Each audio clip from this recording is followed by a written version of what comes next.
እዚህ ጋር ደግሞ ሰማኸኝ በለው ተነሳብኝ ያዥኝ ያዥኝ ይላል። እስቲ እዩት እንዴት ፊቱ እንዴት እንደሚያደርገው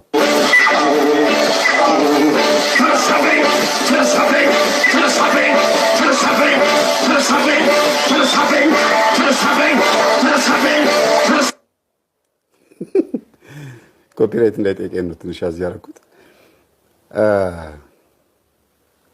ተነሳብኝ። አዎ እንግዲህ አይኑን ፍጥጥ አድርጎ ተነሳብኝ እያለ እንዲያውም እየተንዘፈዘፈ ነው እንዲህ እያለ ኧረ ምኑን ሰጠሽ ብሎ ዘፍኖ እሱም ደግሞ ኧረ ምኑን ሰጠህ ተብሏል። ወንድማችን ሰማኸኝ በለው ድሮ አንቱ እየዋ ብሎ የዘፈነውን ታውቆታላችሁ ብዙዎቻችሁ። ሕፃን ሆነን የምናየው ነው ከይሁኔ በላይ ጋር አንቱ እየዋ እነሱ እኮ ልጆች ናቸው ይጫወቱ በጊዜያቸው ብሏል። ከዛ ጊዜ ጀምሮ እስካሁን ድረስ ዘፈን እየዘፈነ ነው ያለው እና አሁንም ተነሳብኝ እያለ ነው።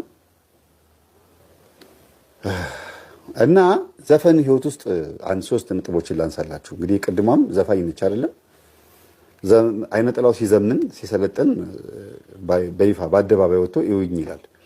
እዚህ ጋር ደግሞ ባህላዊ በሚመስል መልኩ ደግሞ ዘፈኑ 3 ነገሮች አሉ። አንደኛ ዘፈኑ ራሱ ግጥሙ አለ። ዘፈኑ ዜማው ግጥሙ አለ ራሱ ይቻለ ሲወርድ ሲወራረድ የመጣው።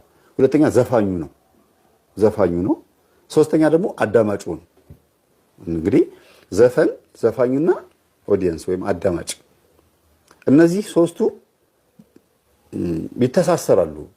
ልክ መዝሙር ዘማሪውና አዳማጩ በእግዚአብሔር መንፈስ በመላእክት እንደሚተሳሰሩ ሁሉ ዘፈን ዘፋኙና ህዝቡ ይተሳሰራሉ፣ በመንፈስ አንድ ይሆናሉ እና እየጮሁ ነው ደስ ብሏቸው።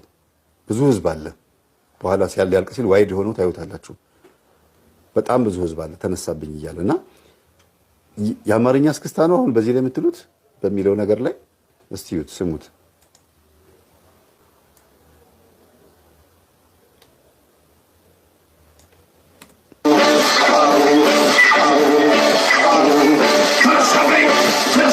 አሁን የትኛው ነው እያለ ነበረ ተነሳብኝ። የትኛው አይነት እስክስታ ነው የሚባለው? ምንጃር ነው? ጎጃምኛ ነው? ጉራጌኛ፣ ኦሮምኛ የትኛው ነው አሁን እዚህ ላይ የሚባለው? ምንድን ነው የተነሳበት? ፉከራ፣ ሽለላ፣ ቀረርቶ እዚህ ውስጥ ይኖር ይሆን? አብሮ አይደለም ዘፈን ላይ መዝሙር ላይ ራሱ አብሮ እስክስታ የሚል ሰይጣን እንዳለ አባቶች ይናገራሉ። አይደለም መዝሙር ዘፈን ላይ ወረብ በሚወረብበት ሰዓት ሞቅ ሲል ጸናጽን ከሽ ኧረ አርግቡት። አብሮ የሚሽከረከር አብሮ የሚዘል ሰይጣን አለ። እንዲያውም እንዲህ ያሉ ጻድቅ አባት አሉ። እኔ በምዕራፍና በቁጥር ስላላገኘሁት ቀሲስ ሄኖክ ወልደ ማርያም ከገድል ጠቅሰው ሲያስተምሩ ሰምቻለሁ። ከበሮ እየተሽከረከሩ ሲመቱ ሞቅ ያለ ወረብ በሚወረብበት ሰዓት ሰይጣን አብሮ ሲጨፍር አይተውት እኛ አባት ጻድቅ አባት ናቸው። እና ሁለተኛ እዚህ ገዳም ላይ ከበሮም እንዳይመታ እንደዚህ ሞቅ ያለ ዝማሬም እንዳይዘመር ብለው ገዝተዋል አሉ እኛ አባት። እንኳን ዘፈን ላይ ነው የምላችሁ። እና ወንድማችን ይሁኔ በላይ ሳይሆን አሁን የማወራው ዘፈኑ ላይ ነው፣ ተነሳብኝ የሚለው ላይ ነው ማተኮረው። በዘፈኑ ውስጥ በጣም ብዙ ነገር ማንሳት ይቻላል። እያጠራቀምኩ ነው ብዙ ቪዲዮ እንደ መንደርደሪያ እንዲሆን ነው ይሄን የማመጣው። ብዙ ቪዲዮ አጠራቀም ያለው ከዘፈን ጋር በተገናኘ ግጥሙን እንደዚህ አይነት ጭፈራውን ጨሌውን አድርገው እንዲህ እያሉ ደረታቸው እንዲህ እየመቱ እንዲህ እየተሽከረከሩ አንገታቸው እንደዚህ የሚያደርጉት ይሄ ሁሉ ከየት እንደተወረሰ፣ ከዛ ፕሮቴስታንቶች ደግሞ ይሄን ራሱ ወስደው ደግሞ ለመዝሙሮቻቸው እንዴት እንደተጠቀሙበት፣ የፕሮቴስታንት መዝሙር የሚባለው ዜማ ደግሞ ከዚሁ ከቃልቻ እንደተወሰደ ከዘፈን ቢያውም ዘፈኑ ከቃልቻ አለ። ለምሳሌ የኤፍሬም ታምሩን ዘፈን ከሆነ ጴንጤው የወሰደው ዜማ ኤፍሬም ታምሩ ደግሞ ዜማው የተሰጠው ምናልባትም ከዛር ወይም ደግሞ ከቃልቻ ከአውሊያ ወይም ከመንዙማ ሊሆን ይችላል። በተዘዋሪ መንገድ አልሸሹም ዞር አሉ የፕሮቴስታንቱ መዝሙር ከቃልቻ ተወሰደ ማለት ነው። እና እንዲህ በዘፈን ላይ የሚንዘፈዘፉበትን ወደ ፕሮቴስታንት ቸርች ወስዳችሁ ደግሞ እዛ እንዴት እንደሚፈራገጡበት እንዴት እንደሚጨፍሩበት ደግሞ እዩት። አያችሁ፣ አንድ ነው የሚሆነው አካሄዱ። ስለዚህ ያው ነው ተነሳብኝ፣ አንድ ነው፣ የመንፈስ ስራ ነው ማለት ነው። እዚህ ውስጥ ግን አብሮ አንድ ሊነሳ የሚገባው ነገር አለ።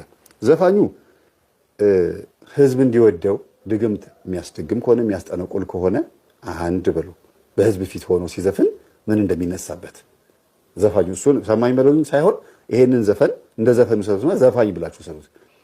ምናልባት እሱ ላይሆን ይችላል ብዬ ነው። ጠንቋይ ቤት ላይሄድ ይችላል። አይ ዶንት ኖ። ሁለተኛ ደግሞ ሆቴሉ ህዝብ እንዲመጣ ህዝብ አፍላ እዚህ ናይት ክለቡም ሊሆን ይችላል ወይም ፕሮግራሙ ህዝቦች እንዲመጡ አንዳንድ ጊዜ ጠዋት ተነስተው የሚያረጉት ነገር አለ፣ የሚያጫጭሱት ነገር አለ። መቼም ድግምት የሌለበት ቦታ የለም። ናይት ክለቡ ሰው እንዲመጣ ውስኪ እንዲሸጥ ህዝቡ መጥቶ ገንዘቡን እንዲረጭ የማይደረግ ጉድ የለም። ስንት ጉድ አየን። እኔ እንኳን ስንት ነገር ሰማሁ። በቦታው ላይ ተገኝቼ እንዴት ያደርጉ እንደነበረ ባለፈው ገጠሜ ላይ ሰምታችኋል። ናይት ክለቡን አዘግቼ ጁስ ቤት ወይም ደግሞ ካፌ እንዴት እንዳስከፈትኩት ሰውየው ግን ታሪኩን ሲነግረን እንደው በጣም ጥቂት ነው። ናይት ክለብ ከፍቶ ወይም ጭፈራ ቤት ከፍቶ ወይም ቡና ቤት ከፍቶ ጥቂት ሰው ነው ደብተራ የማይጠራ ወይም ጠንቋይ ቤት የማይሄድ እንጂ አብዛኛው እንደዛ ነው። ስለዚህ ሁላችሁም ገብታችሁ ተነካክታችኋል። ለዚህ ነው እስቲ ክፈቹ፣ ድምፁን ከፍ አድርጊው፣ ይሄ ዘፋኝ እኮ ይላሉ። በቤት ቁጭ ብለው እኮ ነው ናይት ክለብ ሳይሄዱ። ለምን ተለክፈዋል? ሁሉም ተበልተዋል። እስቲ ድምፁ እስቲ ዝም በሉ ይላሉ። መዝሙር ሲሆንስ የሚሰማው የለም። ሁሉም የራሱ ወሬ ነው የሚያወራው፣ የግል ወሬውን ያወራው። ዘፈን ሲሆን ልጆቻችንን ሲሰያቸው ግጥሙን ሽምድድ በአንድ ጊዜ ያዝ ነው የሚያደርጉት። ስታይሉን እንዴት እንደሆነ አያውቁትም። ለብልግና የተባለውን ስታይል ራሱ ልጆቹ እንዴት አድርጎ እንደሚያደርጉት አደናነሱ በጣም እኮ የሚገርመው እና በጣም አንድ አይነት ነው እና ዘፋኙ ናይት ክለቡ ወይም ደግሞ ጭፈራ ቤቱ ባህላዊ ጭፈራ ቤቱም ድግምት ያስደግማል። ሶስተኛ ደግሞ እርስ በርስ ሊጣሉ ሊማተቱ ይችላሉ። በድምፅ ሲበልጣት ስትበልጠው እርስ በርስ ዘፋኞቹ ችግር ውስጥ ሊገቡ ይችላሉ። ተወዛዋዦች ጋር እርስ በርሳቸው የራሳቸው የሆነ ለድምፃቸው ብሎ ደግሞ ሊያስደግሙም ይችላሉ። ድምፃቸው እንዲያምርባቸው የቤተሰብም ደግሞ ዛር ይኖራል። የቤተሰብም ወደ ዘፋኝነት የወሰደው አንዷ ከአማራ ክልል ነው የመጣችው። አገር መጥቀስ አስፈላጊ አይደለም እና በረኸኛው ቃሎ የሚል ነው መንፈስ ያለባት። በረኸኛው ቃሎ ነው እያለ በፉጨት ሲዘፍን ብታዩት ሲያንጎራጉር እና የድምጿ ማማር በጣም ነው የሚስረቀረቀው ድምጿ እና መጨረሻ ላይ ዘፋኝ ሆነች። ዘፋኝ ሆና ቁጭ ዘፈን ሲመጣ ተነስታ ቀውጤ ነው የምታደርገው። ከዛ ደግሞ ልጅ ወለደች እና ልጆቿ አሁን ውዝዋዜ ትምህርት ቤት ገብተዋል። በረኸኛው ቃሎ እንዴት የት ድረስ እንደሰላያችሁ።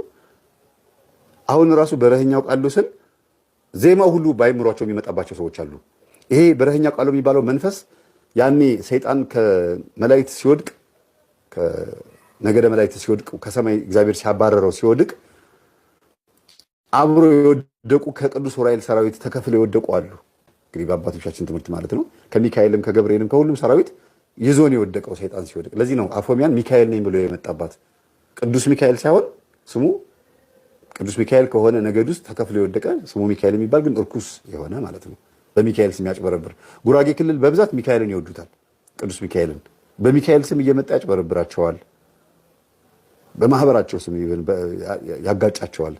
ቅዱስ ሚካኤልን ተመስሎ በመምጣት የምትሞተው በሚቀጥለው ዓመት በሚቀጥለው ወር ነው፣ በዚህ ጊዜ ነው እያለ ሁሉ የሚሞቱበትን ቀን ሁሉ የሚነግራቸው ሰዎች አሉ።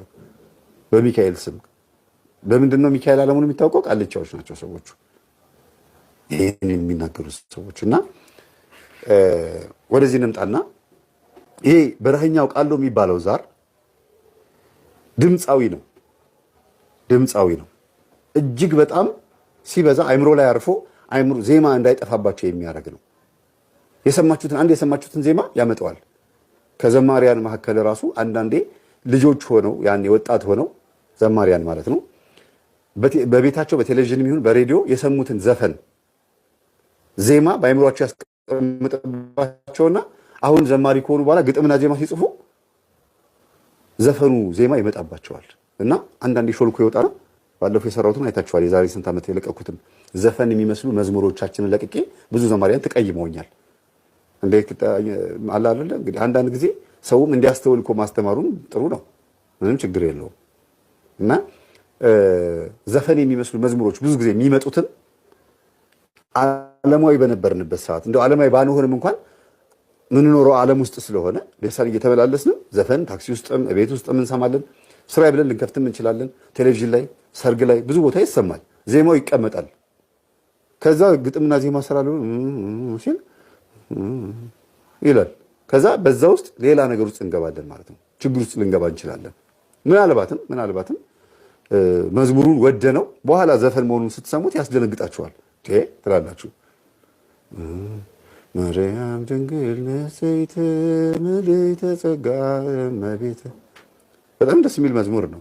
ራሱ ግን አረጋኸኝ ይሄ መዝሙር ዘምሮታል በመድረክ ላይ አረጋኸኝ ወራሽ ማለት ነው።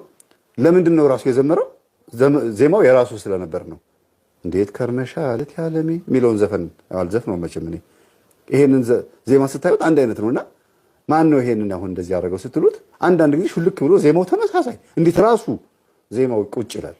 ደግሞ አረጋኸኝ ራሱ ደግሞ መዝሙሩን ዘምሮታል፣ ዘፈኑንም ዘፍኖታል እና ትደነግጣላችሁ። እሰይ ነጋ ላመሰግን ነው ንግሥት ልበይ የአብርሃም አይደል? እንዲህ አይነት ነገሮች ይገጣጠማሉ። ለምንድን ነው ይሄ ዜማ ወዶ ሆን ብሎ ላይሆን ይችላል ግጥምና ዜማውን የጻፈው ሰው ያደረገው ግን ይመጣል ውስጥ እዚህ ውስጥ ያስቀምጠዋል ዜማው። ዘፈን ሁልጊዜ በሰይጣን ይቀመጣል፣ ዜማ እንትን ቅዱስ ነገር ደግሞ በመላእክት ይቀመጣል እና ይገለብጠዋል። የደማስቆ ምርኮኛ ነኝ በጣም ወዶ መዝሙር ነበር። ከዛ እኔ ራሴ እንግዲህ ዓለም ውስጥ አይደል ያለው ሁላችንም ምንድነው ይሄ ነገር ስንፈትሸው ለፈተና የዳረግ የሚለው የተፈራ ነጋሽ አሁን ዛሬ ፓስተር ሆኗል። ተፈራ ነጋሽ የመርካቶ አራዳ ነበር። የዛሬ 20 ምናምን ዓመት ወደ ጴንጤነት ገብቶ ፓስተር ሆኗል። ለምንድን ነው ይሄ ዜማ መዝሙር የተሰራበት? ዘማሪውን የተሸወደው ሆን ብሎ ነው? ቤተክርስቲያን ለማሰደብ ነው? አይደለም። ግን ይመጣል ዜማ ይመጣል። እኔ ራሴ አንዳንድ በጣም እደነግጣለሁ። መዝሙሩን ከሰራሁት በኋላ